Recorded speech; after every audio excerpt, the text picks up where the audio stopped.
Brighton and Spurs have got off to a flying start this weekend. Brighton beat Everton 4-0 to take them top of the table. Stop the count. Yep, you heard it here first. Brighton, top of the table. They were singing that in the stands. We are top of the league. I mean, fuck it, do it. Do you know what? I rate that banter. I rate it. You've got to take the wins when they come. They sit alongside Spurs. Kiko Seike became the first player ever to score a hat-trick on her WSL debut ever. Fran Kirby also scored on her debut. She scored a penalty.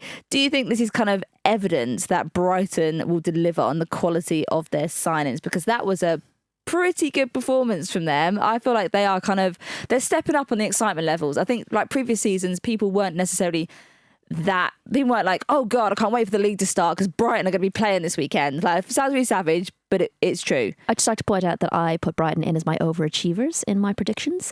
So I'm feeling pretty smug about that. I will say, yeah, I was there. It was a great performance for them.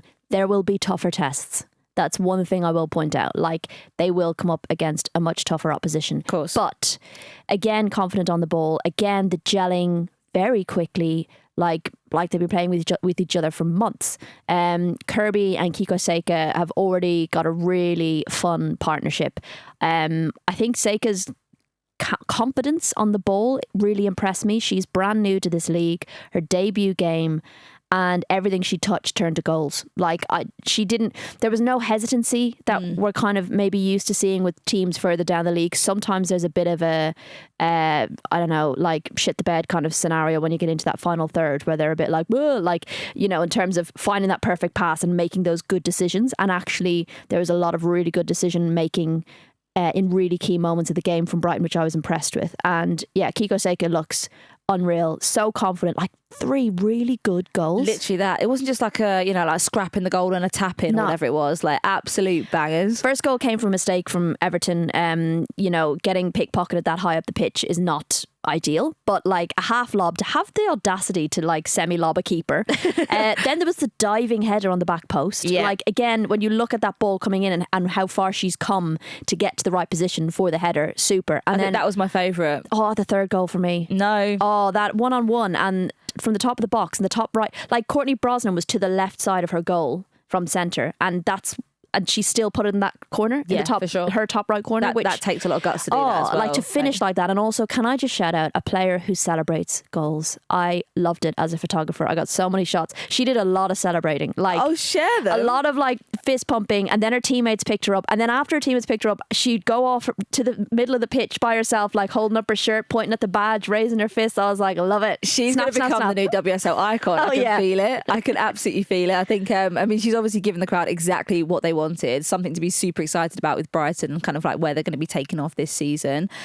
Spurs also bagged a 4-0 victory in what was a bruising WSL debut for Crystal Palace. Spurs had 26 shots in the game, 17 of which were on target. So credit to Spurs. That's a great stat. Obviously a very tough start to life in the WSL, which probably won't get much easier considering that they face Chelsea this Friday. What were your thoughts on this game, Rach? Because it was lost. I mean, it sounds like a really stupid thing to say. It was lost in the defence. The defence were all over the shop. Open, yeah, for sure. I think they seemed quite disorganised. I think there was a kind of like deer in the headlights, like panic type situation. There were balls being threaded through, balls over the top, balls through the wing, balls through the middle. I don't think there was that sense of they really know where positionally to be or who to mark. And I think it reminds me a little bit of when like Spurs stepped into it was weird, I think, because obviously I came up with Spurs into WSL. Been there, done that. Been there, done that, and kind of like seen where Spurs is now. So it was interesting to see them two face each other. It's not something that it can be rectified. I think I've got to give a massive shout out to Shea Yanez, who put in an absolute shift. The saves that she made were unbelievable. It could have been easily double figures in the score sheet for Spurs had she not pulled out some absolute worldies. Those stats made me check my maths because I was like, how can she have saved 14 and they had 17 shots and they scored 4? So actually it was 12 saves, but that's still a ridiculous number of saves. So not to take anything away from that, but I just can't maths. We know, and we saw this in the opening game of the season last season when Spurs played Chelsea and they had something like 17 shots. I think maybe 11 on target. And that was like a ridiculous number against Chelsea. Those stats are crazy. I think what will be very exciting for Spurs fans is that 4 different goal scorers, none of them were your number 9. Yeah. Which is crazy. And I think, Thomas had lots of chances. When Bethany England came on, she had plenty of chances. So it will excite them that... Jess Naz. Yeah, Jess Naz. It will excite them that they're creating these opportunities, but like Brighton, there will be tougher tests. So I think if you look at that and say, well, cool, if we only created half of those, we're still creating 13 shots. Do you know what I mean? Against a tougher team. So I think people will be excited to see Hayley Raso get on the score sheet in her first game back, which is great. Drew Spence as well. Like, the fact that the goals were spread out will give the team confidence that they don't have to just rely on their number 9s, who are both unreal. Yeah. And I'm really intrigued to see. I'm regretting putting Bethany England in as my top goal scorer now, because it looks like she's going to be getting, they'll be switching around a lot, I think, this season, rather than just relying on one. But I think I've got to kind of give a bit of a shout to Palace to kind of like... I think it's obviously that the step up, I think, from the WSL to the Championship to the WSL, sorry. I think it is so vast now. It was like completely different even like, 3 or 4 years ago? No, 4 years ago? 5 years ago. Christ, I'm old. From whenever I did it back in the 1800s. And I think like when you look at, the kind of differences in the WSL and the Championship, the WSL, you do not get time on the ball. You barely got it in the Championship, but you definitely don't get it in the WSL. Yeah. And I think there were moments, where players across the pitch, not just the defence, were being caught in possession because either the communication wasn't there to say like, man, or they're coming out quickly, or just being able to have that kind of understanding of you need to have, when you're passing to a player, you still need to be giving them an option back, and another option needs to appear as well. Or the relationships. And the relationships to build. And also I think Palace have obviously, I think it was about 11 signings that they made over summer. So all of that has still got to gel.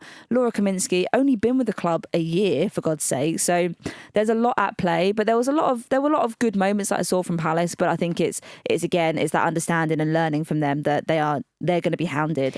It's always going to be a steep learning curve. For sure. And it's how quickly they can learn. Absolutely. And, we saw it with Bristol, where they only got something like 6 points or whatever it was on the board. The difference with them was that they learned quickly, and they did play some really decent spells of football. For sure. And that's what Palace, they're going to I don't know. I'm sure their target is to stay up, right? I'm sure that's Absolutely. what the target is. But I think as the games go on, they'll want to be seeing improvements across games. Can they keep a clean sheet for 45 minutes? Like, can they create shots on target? They had no shots on target. Like, there'll be little things that they're going to have to try and work on and have them as markers of improvement, because Absolutely. You're not going to like beat a Chelsea, for example, right? But what can you get out of that game?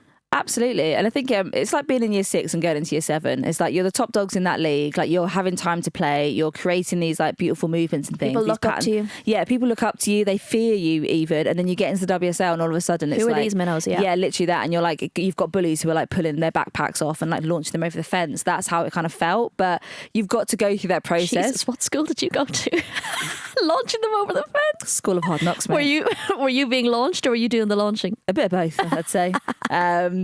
But yeah, I do think that it will be a very steep learning curve for them. And I think they've got to appreciate that it's going to be now about game management. There'll be games where they just need to hunker down. It won't be pretty football. It might just be that they kind of like grind out a 0-0 or something like that if they're not going to get that many chances going forwards. But this is the thing as well. You've got to just change it up and do what you can to survive, essentially. It's not necessarily a case of, what kind of brand of football are we trying to play, and what kind of style are we trying to do? What's our identity this year? Yeah, it's not really about that. It's like, right, let's figure out these relationships. Let's kind of understand each other as a team and get disciplined. And being disciplined at this speed of football is another step up.